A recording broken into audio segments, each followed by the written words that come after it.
Hey, this is Ricky with My Little Liza Soap Company. I'm going to do a video today on melt and pour frosting. So there seems to be a whole bunch of different ideas how to get a good melt and pour frosting. So I personally, and here's some of mine. So this is one of my cupcakes with the frosting. This is one of my bath fizzies that you take the top off when you bathe, drop that part in. So here's one of my bars that I have. People have asked about the consistency of the frosting. So here's another top to one of my kids' bath fizzies, but you could see, I mean, it's pretty dang hard. You know, I mean, I'm pushing my thumb in it pretty good and it's still holding up. So here's a bath bomb with the frosting on it. Here's one of my my pie slices. I have quite a few of the pies that I do. This one's my autumn one with the frosting.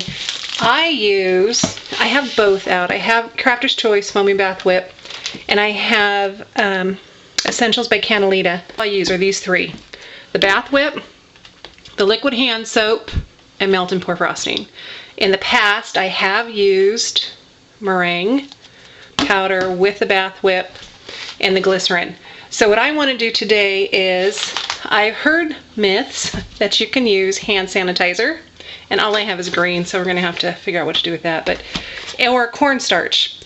So the cornstarch is a replacement for the meringue powder, and that the liquid hand soap and the hand sanitizer can be a replacement for the liquid glycerin. Now, I used to, way long ago, before I even knew about Bath Whip, I would just use meringue with the hot melt and pour soap. So since then, like I said, I've kind of perfected what I like to use, and this, I don't spray rubbing alcohol, I just pipe it right on and it stays. So let's go ahead, because there's been so many questions. Louise from 805 Soaps and myself have a forum or a group on Facebook called Shout Out to Melt and Pour, and we've had so many people discuss this and come around. So tons of questions, tons of different ideas. I just know what I do that works, but I am curious about the other things. My only thing is I don't measure. So for this, I will be doing measurements. So join me. Let's see what works, what doesn't work, and all the different options we have. So let's get to this.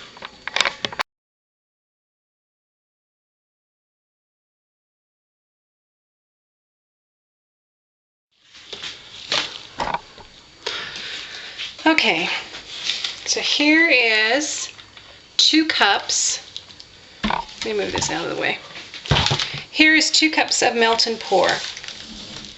Okay, already heated. So let's put this in here.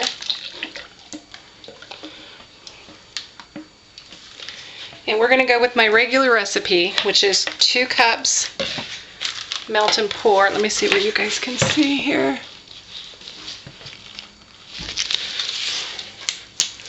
So 2 cups melt and pour. And this is 1 cup of Foaming Bath Whip.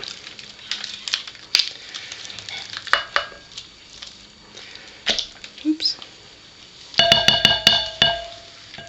And this is 1/3 cup of hand sanitizer. Hand soap, not hand sanitizer, hand soap. The clear, cheap hand soap.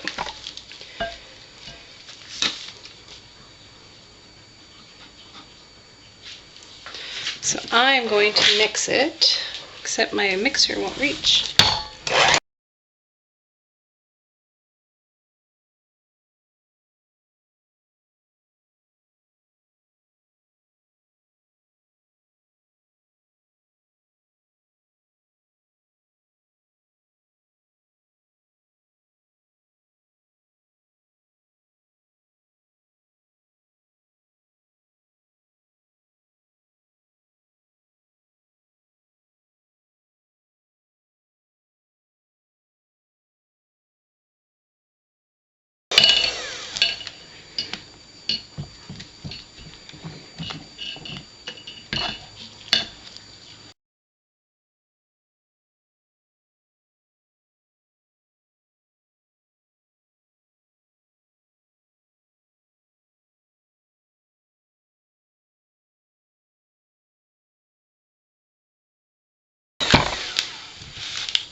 So I'm just going to let it set up for a little bit.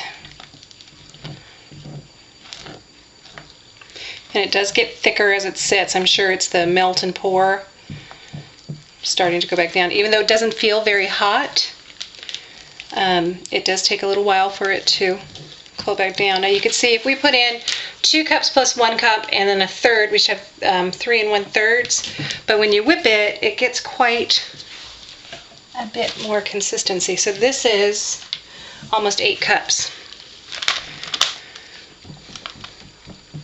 So it is a lighter, frothier frosting.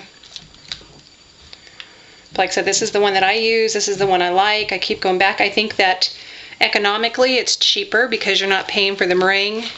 This thing of meringue was $5. I used my coupon at Hobby Lobby, but I think it's still a lot cheaper. And then also with the glycerin, because this here was all of maybe $2.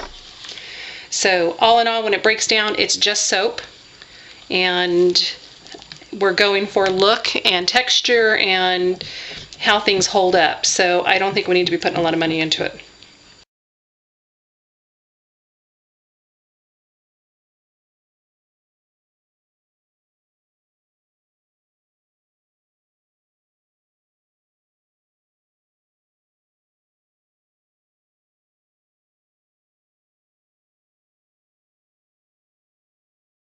See, it's very creamy.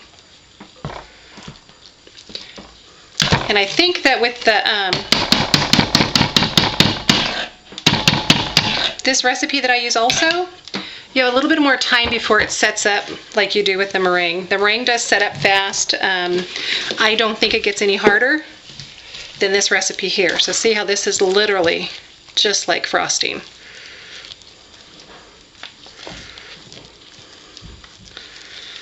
So you can see this recipe makes quite a bit. I don't know if you want to tone it down some or if that's enough for you. This is usually enough for me to frost about 18 cupcakes, or Bath Fizzies, you know, the tops of them. But you can just see the texture on that.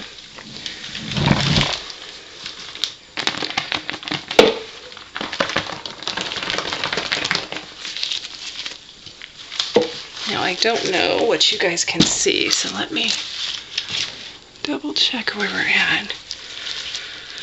Hate to do all this and have you not see. Okay. So I don't even do rubbing alcohol in this part. Gosh, I'm a lefty. Sorry, my hand's in the way.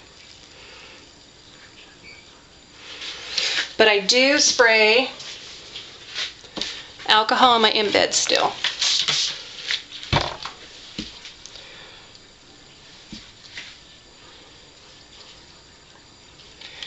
So let me see.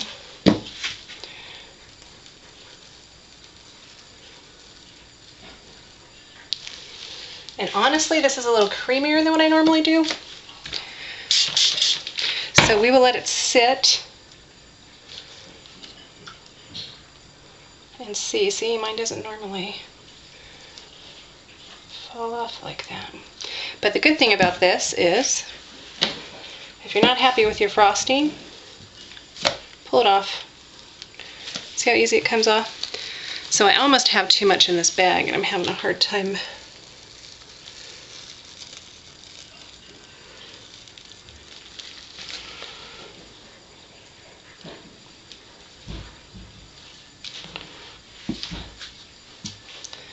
So let's do this one here.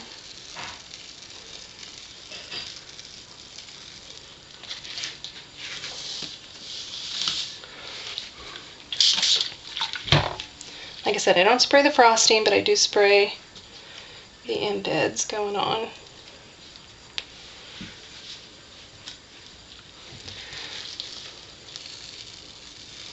And I'm going to have a lot of this frosting left over. I do reheat mine, so I'll put it away until next time I need it for something. And I did a lemon fragrance, which I use in quite a few things. And then with it being green, I can also reuse it. So when you heat it up, the trick is to just make sure it's heated all the way through, because if you have any lumps, it'll clog your frosting tip.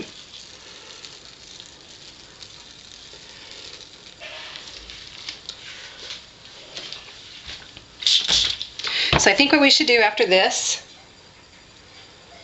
is I should just pipe some, because we're done with those. So what I need to do is pipe some. What do I have to pipe it in? What do I have to pipe it on? Hold on.